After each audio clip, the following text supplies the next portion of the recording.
Sabi siya mo kung didikit kay pastor lagi. Mahawa na ako kay pastor eh.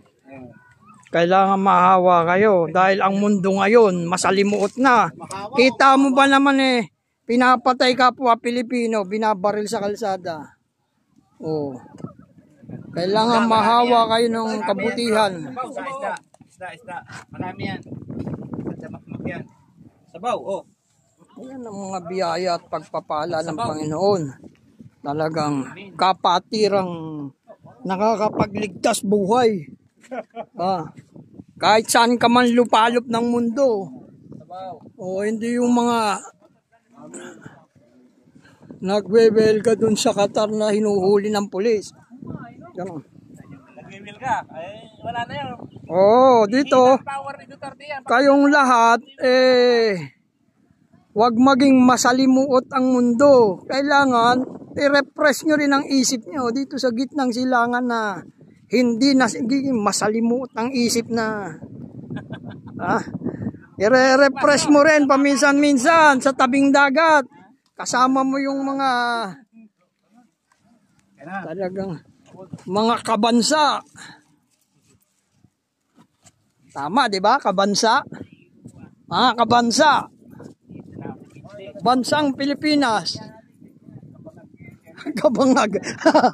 Kabangag. Huwag kang gaganon. May espiritu na naman bumulong sa'yo eh.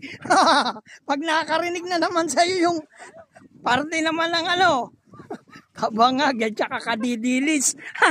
Maglalaban yan. Mahirap yun. May demonyo na naman mamamagitan doon. Sabi, sige, sundutin mo. Wala yan.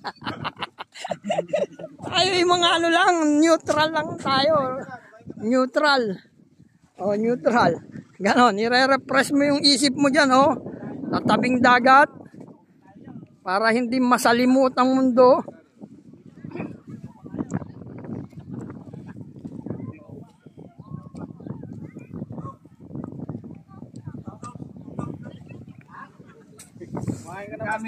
Oo nga, gano'n.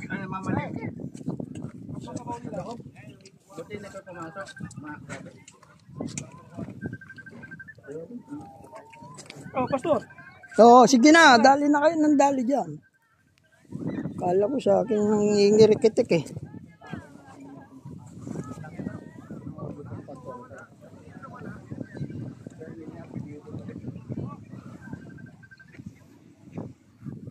Kasama noon.